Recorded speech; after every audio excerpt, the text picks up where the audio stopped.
The playoffs are here, and you can predict the action all the way to the finals with FanDuel Predicts. Predict the spread, the total points, and even the game-winning moments that make the playoffs. Sign up and get a $25 bonus with FanDuel Predicts. Offered by FanDuel Prediction Markets, LLC, a registered futures commission merchant. 18-plus bonus is non-withdrawable and expires 7 days after receipt. Trading derivatives involves significant risk and may not be suitable for all investors. Manage your activity with their consumer protection tools. Restrictions apply. See terms at FanDuel.com/predicts/bonus-offer-terms. In the squadron, they called him Bullets, but we call him Greg Kelly. Greg Kelly is on the air On the Red Apple Podcast Network. Well, hello. Here's an item. Who knows who Peter Thiel is? Big shot billionaire. He invented PayPal, which I've used before. I think we've all used it. Now we use without even knowing it. It's like it's several generations later. It's just electronic payment. The guy made a lot of money. He's very, very smart. Peter Thiel, an American. He was one of the early and only backers from Silicon Valley who came out for Donald Trump. And the guy is leaving America to go to Argentina. He thinks America is going down the tubes. He's worried about nuclear war. He's worried about AI. He's already annoyed with the taxes in California, especially. So he's going to Buenos Aires. This thing just passed. I find that very somewhat disconcerting, actually. You know, America, love it or leave it. I think he still loves America. I don't like these guys with resources leaving. And it gives me a message like, okay, he says he's doing it for the protection of his family. Now, Buenos Aires, I have a policy. I'm never going south of the border again. And when you have people like that, smart, educated, incredibly accomplished people choosing South America over America, that's a problem for us, actually. That tells us that America is in a bad place. Now, we're getting better with Trump, but maybe you saw did you see the throngs of people last night, the night before, outside of Delaney Hall? Is that what they call it? Delaney Hall, the ICE facility? Hey, Fed, shoot yourself in the head. Just chanting that these guys should kill themselves, the most violent, despicable people in the world, these Antifa maniacs. And it's not covered. The only thing that you'll see covered are these brave Democrats checking in the status of those migrants who have been illegally detained by the Trump administration. Well, Peter Thiel, who I've actually met before. Peter Thiel, one of the things about him, I'll get into it later. Somebody outed him and he didn't want to be outed, and he had revenge. And they say revenge is a dish best served lukewarm, right? When you're all hot and mad, that's not when you seek revenge. You got to let things cool off and do it in your own time. Or, actually, better yet, don't even do it. Let God handle it. He'll take care of it. He'll take care of your enemies for you. If you've behaved righteously, he knows what happened. He knows that you've been wronged. He knows that, let's see here. What's the other thing we were going to talk about? Oh, it looks like there's a deal in Iran. Are we calling off the war? Potentially. President Trump just announced that the blockade is ending, at least for now. There will be no more blockade. So it looks like we're on the verge of announcing a beautiful deal between us and Iran for a ceasefire, continued ceasefire, easing potentially of the sanctions, no more blockade, and the Strait of Hormuz wide open. There's a discussion happening right now, we believe, in the Situation Room. I think this is, at this point, kind of for theatrics and ceremony and a little bit of suspense. And I think that it's a Friday afternoon, has something to do with it as well. So that'll be nice, right? No more shooting in the Persian Gulf, at least for a little while. How novel. Actually, the Persian Gulf has been kind of under control for a few years. My entire childhood, there was something always going on in the Middle East, and the PLO, right? Remember the PLO and Yasser Arafat? It's always been trouble over there. But in some respects, they've really gotten their act together. Yikes, I'm seeing all these things. We can't even play it. The horrible, horrible words that they're using against our ICE officers. These people are paid protesters. No doubt about it. They are funded by Soros-backed groups. Nobody has that kind of time. Nobody has, quite frankly, nobody is even that mad about it in your regular life. You know, I mean, it costs money to make those signs. It costs money to actually throw rocks. You got to find the rocks. You got to buy these masks. You got to get together and rehearse your chants. It's something that you got to be like slightly middle class to even contemplate going out there and protesting. And somebody's going to, I know some of these dudes have been documenting these protesters go from one protest to the next. One day it's pro-life. One day it's pro-Gaza. And it goes on like that. Let's see. Are we getting any more clips from Jill Biden? Jill Biden. Wow. Not that she had any reputation to protect, but you heard about this whole thing with the stroke, right? We'll see the full interview this weekend. Jill Biden was worried that her husband was having a stroke at that debate in 2024. Then why did she take him to Waffle House right after? Why did she take him to that rally right after? Cut 20. Let's see here. What was that one again? I would like to hear from Jill Biden. Cut 6, please. Cut 6. Ever see signs that he was falling into cognitive decline? No. No. No. Truly. No. I mean, people were saying he wasn't the same Joe Biden. Well, I don't think that's true. He was the essence of the same Joe Biden. But yeah, he was slowing down. He was getting older. I mean, we all observe that. When you know, it's a very intense job. I think it ages you quickly. Kind of lied right in there when she said truly. She said, no, not truly. Busted. Let's see. Here's another one. Cut 8. I guess she's coming out with a book. I think I'll read that one and blow it up as well. Cut 8, please. Cut 8. Were you horrified as you saw it unfold? I wasn't horrified. I was frightened because I had never, what does that mean? Ever seen Joe like that before or since. Never. Or since? Yes. Or You've since. never seen him like never. that? No. What happened? I don't know what happened. I mean, as I watched it, I thought, oh my God, he's having a stroke. And it scared me to death. Well, they had to write a book. They had to put something in the book, and I guess she wrote that, and that's their story, and they're sticking to it. You got to say something, you know. This is why she's in politics. This is why they did it, for the money, for the having something to do. What did Richard Pryor say? What are we going to do on Monday? Everybody needs something to do on Monday. Actually, they don't. They could hang out at the beach house. They could try to minimize their humiliation instead of maximizing it. This is about as bad as when they went on The View. Remember when they went on The View a few months after they lost and they were back? Let's see here. What's the next one? This is what she said right after the debate. I heard somebody say, you know what? They don't actually blame her for this. Look, after a debate, everybody spins. No matter how bad your guy did, you spin. Oh, he was wonderful. Oh, he was terrific. Cut 10 if you don't mind. Cut 10. Joe, you did such a great job. You answered every question. You knew all the facts. And let me ask the crowd, what did Trump do? Lied! Yes. Yes. Well, that's when my friend Bill Stevenson had enough. By the way, the right people are seeing my Bill Stevenson story. It is all over the world right now. It's been picked up. It's been picked apart. And some pushback, but that's okay. I can take the pushback. The real wake-up call may come to the Delaware News Journal, the local paper in Delaware that refused to write the story for years about Bill Stevenson coming out against the Bidens.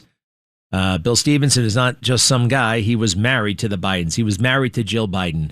And he's making some pretty credible allegations about the Bidens for years. And now he's in jail, accused of murder. There's no indictment, no autopsy. Everybody involved in the case is basically a friend of Joe or worked with Joe or got their job because of Joe. And there are two people in the world who are sounding the alarm on this, me and Garrett Ziegler. And now some other people are coming and looking. And so I hope we get some sort of momentum. I want to see the documents. I want to see, I want him treated like any other defendant, anybody else. You know, that guy, David with the backwards, I don't know. He puts a number in the middle of his name, David. He's a rap guy. He's 20 years old. He lives in L.A. And he was arrested for murdering a 13 or 14-year-old girl he was allegedly having sex with, chopping up her body, putting it in the trunk of his car. They had a mountain of evidence on this guy. They finally arrested him after like a 6-month investigation. And the prosecutors have already come forward. They said, yes, we believe he called her on this day and she showed up at the house on this day. They had an argument. Then they had sex. Then they had another argument. And then he killed her with a gun. And then he proceeded to chop her up in the bathtub and put pieces all over town. And he just everything is there. Everything they know. What's the problem? There's no problem. In the idea, oh, well, this is going to tamper with the jury. They don't really think that way. You're allowed to make your case publicly. You're supposed to. These things can happen privately. So I don't know.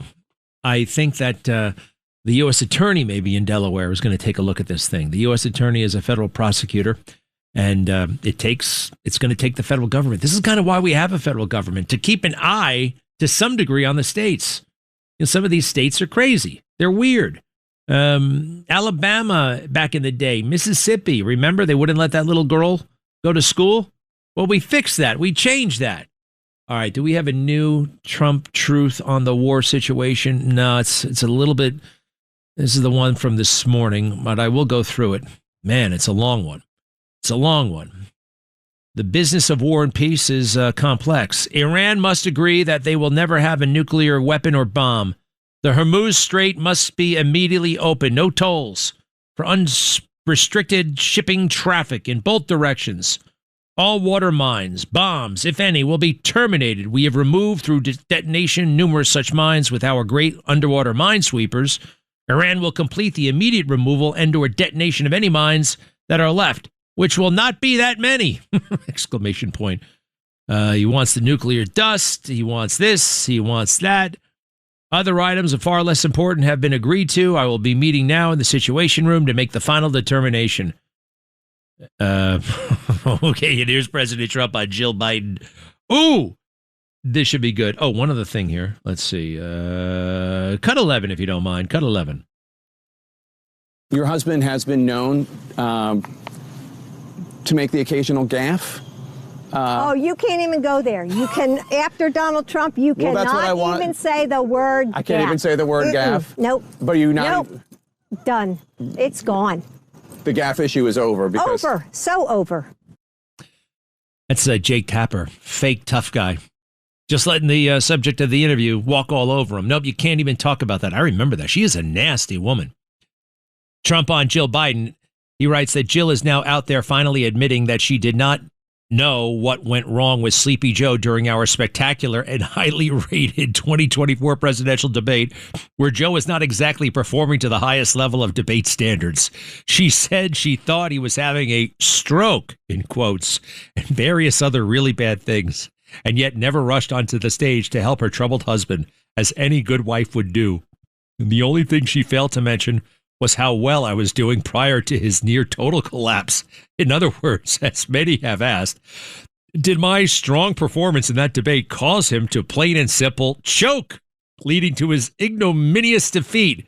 Or were other reasons the cause? Nobody else knows the answer to that, but I do. What fun. What total and complete fun. I love it. I love it. He's just rubbing it in all over again.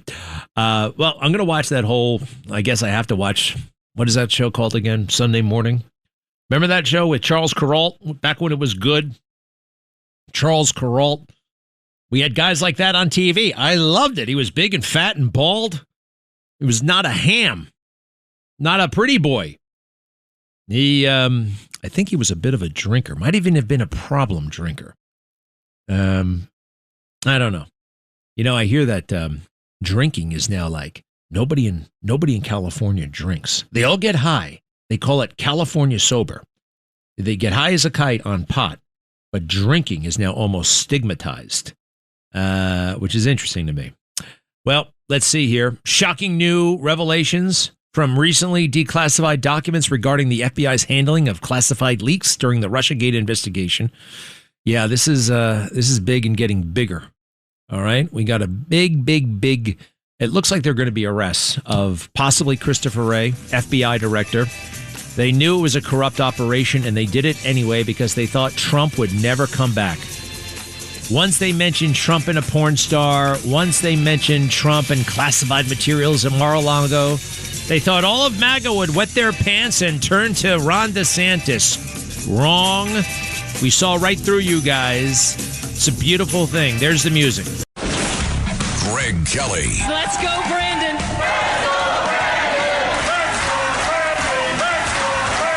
On the Red Apple Podcast Network. Greg Kelly.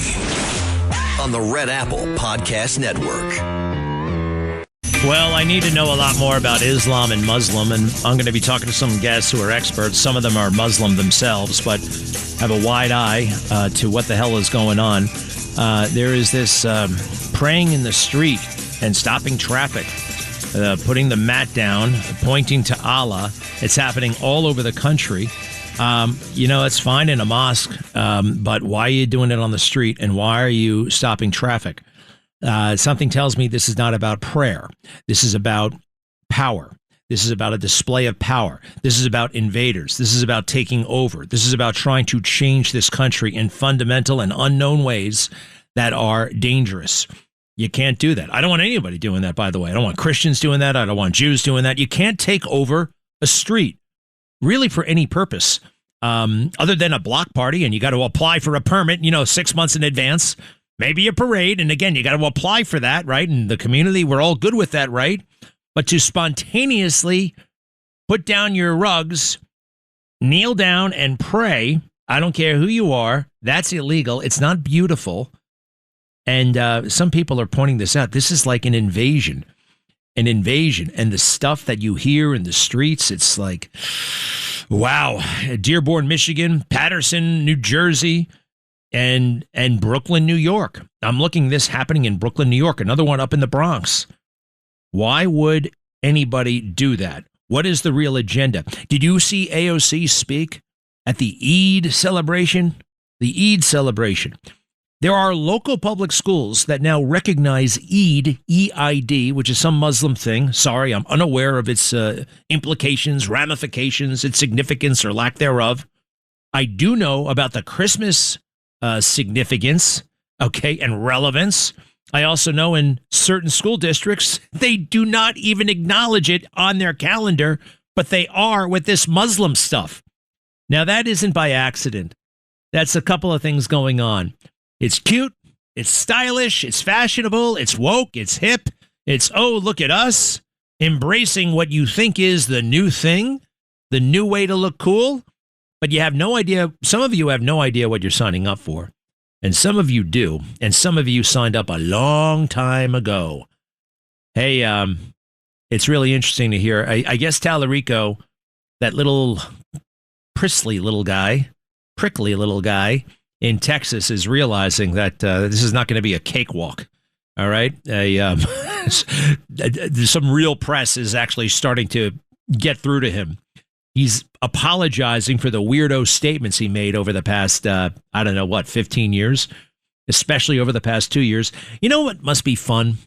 Running for office. Getting on and off of vehicles, planes, interviews, rallies. I never see these guys in an office. I never see these guys unloading a truck. I never see these guys moving furniture. Every day is different when you're running for office.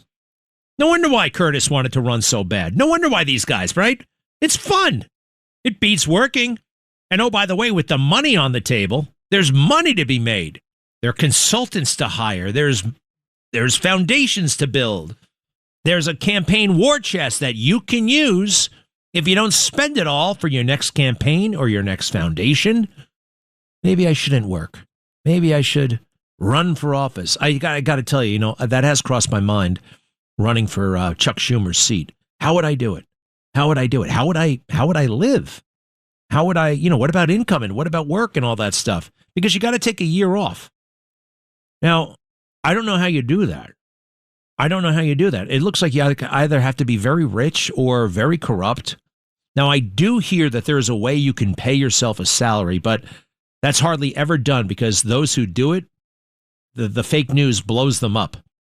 especially if you're a Republican. You can't do that. I mean, it kind of makes sense in a way. You know, if you're going to raise millions and millions and millions of dollars, and it takes millions of dollars to run a statewide race, and you are going into, I don't know. I mean, you can't work a regular job while you're doing that. Is that okay? I don't know. It's one of the many reasons why I probably won't. And some jerk will run who has no real clear plan to win, just wants to get in and out of vehicles and drive around and go to little forums and feel like an important person for 9 months. That's what we usually get. We call them the sacrificial lamb. We've had 2 or 3 in a row running for the U.S. Senate, maybe even 5 or 6.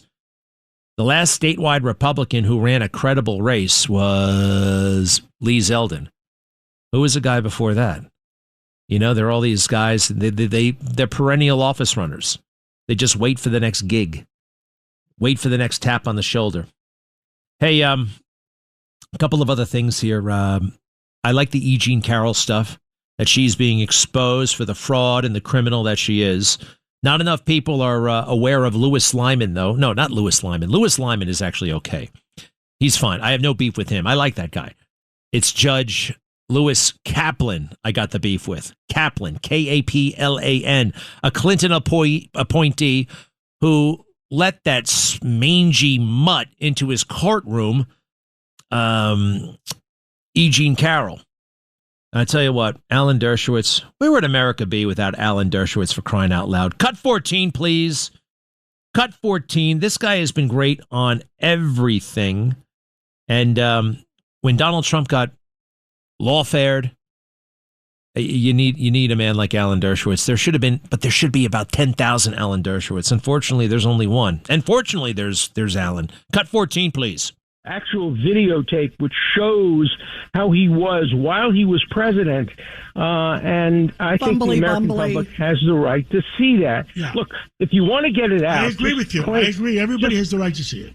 Just claim that Biden talked about Epstein. Then they'll say, turn it out, put it out, get it out there. If it's about Epstein, you put everything out. Remember, they put out every deposition on Epstein, every private email, every secret.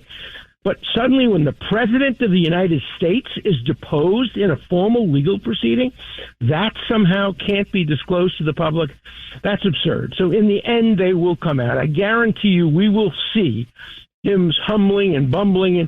And you know, probably everybody will be disappointed. He's not as bad as people say he is, and he's not as good as his supporters say he is. It'll be somewhere in between.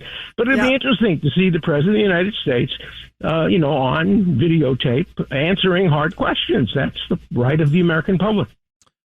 All right. He's talking about the deposition that he gave into the classified documents. I read the transcript. He is pretty bad. And we're going to see that, and we're going to see him lying. And that will be interesting. That is important. And now that the President Trump holds the key to the Department of Justice, that's going to happen.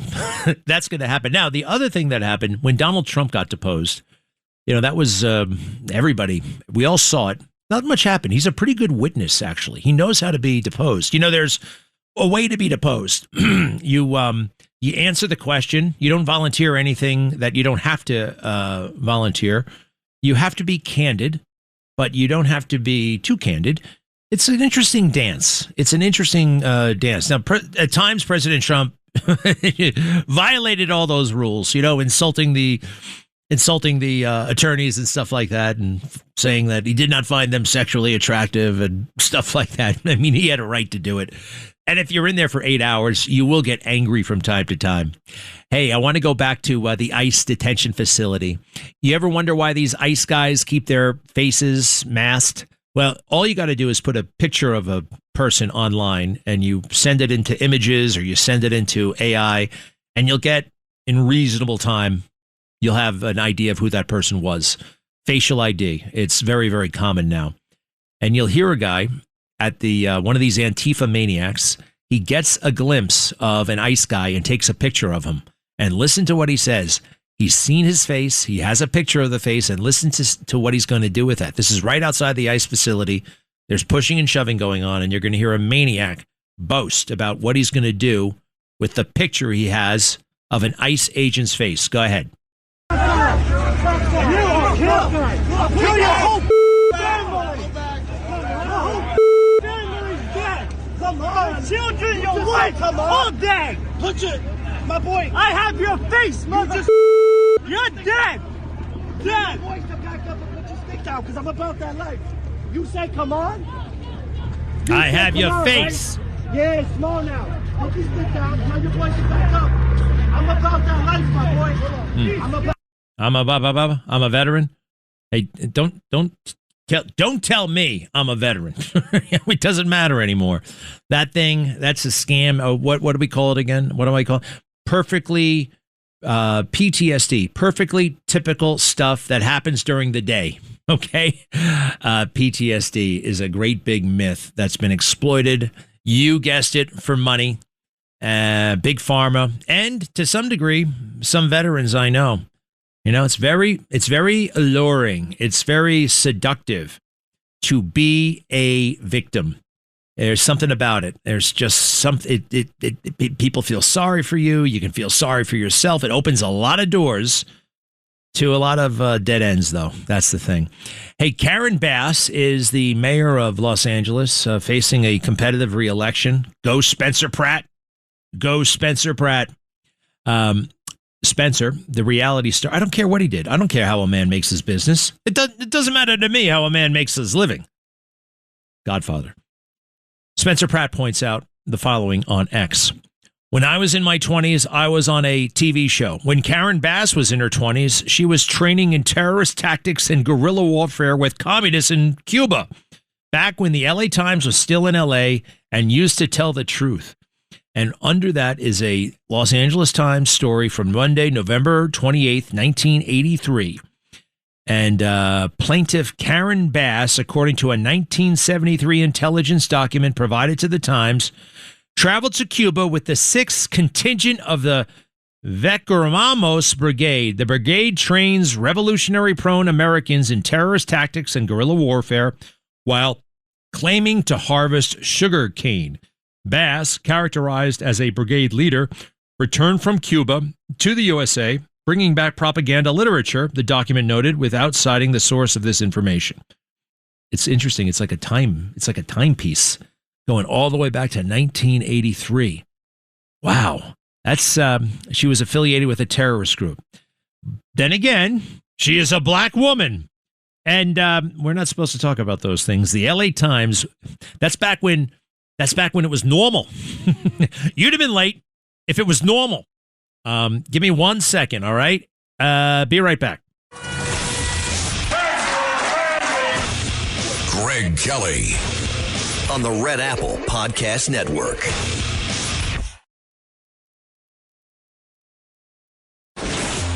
Greg Kelly, entertaining and informative on the Red Apple Podcast Network.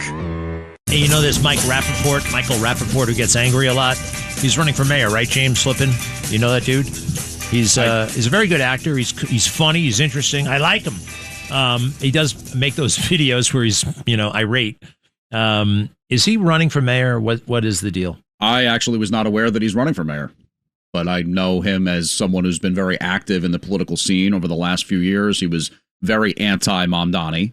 I remember him taking part in a rally with Sid downtown, as a matter of fact. Is the Israel Day parade this Sunday? That's correct. Ooh, I'm getting the hell out of town. Why? Because there could be violence. Oh, you're figuring that people are going to come out against Israel. I don't know. I mean, there could be. Look, I live along the parade route. You know what I mean? I don't want some maniac showing up with a hand grenade. Then again, now that I say it out loud, I don't think I should alter my plans. You know what I mean? That's letting the terrorists win. That's kind of letting the terrorists win. Maybe I ought to march in it. Although I must say, I always feel awkward marching in a parade unless I'm playing an instrument or wearing a clown suit or something. You know what I mean? Have you ever played an instrument or worn a clown suit before? I played in the band in Garden City. I was always what instrument? Saxophone. Oh, cool. And the marching band marched, and I love the sax. So, but then I've marched in other parades. Like with my dad at the St. Patrick's Day parade, I was behind him and I was just walking with the suit on, right, waving, and I felt totally inadequate. I felt so like, what am I doing here? I mean, having been along parade routes, I've always felt it's kind of awkward being waved at also. The whole thing's kind of awkward. It's just so, but anyway, maybe I should but I don't know. Yeah, that's the thing. Maybe I should just watch and cheer them on. Well, you could go in Mayor Mamdani's stead. Yeah, what a dick. Excuse me. Sorry, I hate that. But here he is talking about how he's not marching in the parade. Then again, I mean, all I would do is boo him if I saw him. Cut 24, please. Cut 24. Cut 24. I said on the campaign trail that I wouldn't be attending the parade, and I've made my views on the Israeli government abundantly clear. And I also said on that same campaign that I would have a responsibility as the mayor of the city to ensure the safety and security of each and every New Yorker. And I don't believe that my presence as the mayor should determine whether or not a New Yorker is safe or secure. That is something we take incredibly seriously. And what we also take seriously as an administration is to ensure that we are delivering on not just keeping Jewish New Yorkers safe, but ensuring that Jewish New Yorkers understand that they belong in this city. If he really felt that way, why the hell didn't he protect the Jewish New Yorkers in Brooklyn when that mob went through terrorizing Jewish New Yorkers? He's just a liar. He's a bad guy, terrible person. And I can't believe it. OHC. Plus, couldn't you go to the parade and not necessarily agree with all of Israel's policies? Here's Zohar Mamdani responding to his wife liking content celebrating the October 7th attacks. This is the kind of thing that makes you unelectable. You know, it really does. So let's see how he tries to spin this one. Cut 30, please. Cut 30. Thank you. Good morning, Mr. Mayor. You should have a chance, I think, to respond to this. It's an off-topic question. I'd like to know what your reaction was to the article in the Jewish Insider that was posted about your wife's social media activity. And what I'm wondering is, you're an elected official. She is not. Stop. Is it anybody's business? Stop. Is this N.J. Burkett? Who the hell took his testicles away? What the hell is up with him? He used to have some guts. Okay, I mean, take it from the top. I feel like he's the guy who leans left. He's giving he's inviting him to oh, this is a violation. This is a violation of your privacy or something. Right, like he's that. trying to lay out the yeah. And by the roadmap. way, you know what's really kind of sad? This article should be in the New York Times. This article should be in the Washington Post. It's in a very fine but very somewhat obscure outlet, the Jewish whatever it was. It's not. I don't think it's just not everywhere. Mm-hmm. Take it from the top, please. What a wuss! What a jerk! N.J. Jerkit. Go ahead. Thank you. Good morning, Mr. Mayor. Mr. Mayor. You should have a chance, I think, to respond to this. It's an off-topic question. I'd like to know what your reaction was to the article in the Jewish Insider that was posted about your wife's social media activity. And what I'm wondering is, you're an elected official. She is not. She's not. Is it anybody's business, and is it fair to question you about it? Stop. Is it fair to question you about it? She is not. She is. What did he? Hey, your wife. She thinks it's a good thing when children and young girls get raped by your terrorists over there. Are you crazy? Did you yell at her? Did you throw her out of the house? That's how you ask the question, N.J. Burkett. Did you throw her out of the house? Was she reprimanded? Did you make her sleep in the basement? What did he see? At least, my wife. Go ahead. You little. Oh, keep going. The love of my life. And she's also a private person who has held no formal position on my campaign or in my city hall. I, however, was elected to represent all 8.5 million people in this city, and I believe that it's my responsibility, because of that role, to answer any questions about my thoughts and my policies and my decisions. Thank you, N.J. Burkett. Wow, there's a little spin for you. There's a little what the hell? It's like he's volunteering to be a PR person or something like that. And all Mamdani did was basically say, like, yes, I accept your statement. Thank you. Can I hear that question one more time? It's so pompous. Yeah, like, no one ever really talks like this. What do you, Mayor Mamdani? I'd like to ask you something off topic, if you don't mind. You should have a chance to answer this. So. Let's one more time, please. Yes. Mm-hmm. Yes. Go ahead. Whenever you can. Thank you. I don't like your attitude. Never mind. James, it's good of you to come in today. Well, thank you, Greg. Thank you for having me in. Okay. We'll be right back, everybody. Thanks for listening to The Greg Kelly Show. You can hear The Greg Kelly Show weekdays at 12:15 on 77 WABC. If you like the podcast, share it with your friends and listen anytime at WABCRadio.com and download the WABC Radio app. Hit that subscribe button on all major podcast platforms. Plus, follow WABC on social on Instagram, TikTok, Facebook, and X. See you next time for a new episode so you never have to wonder. What the heck is going on here?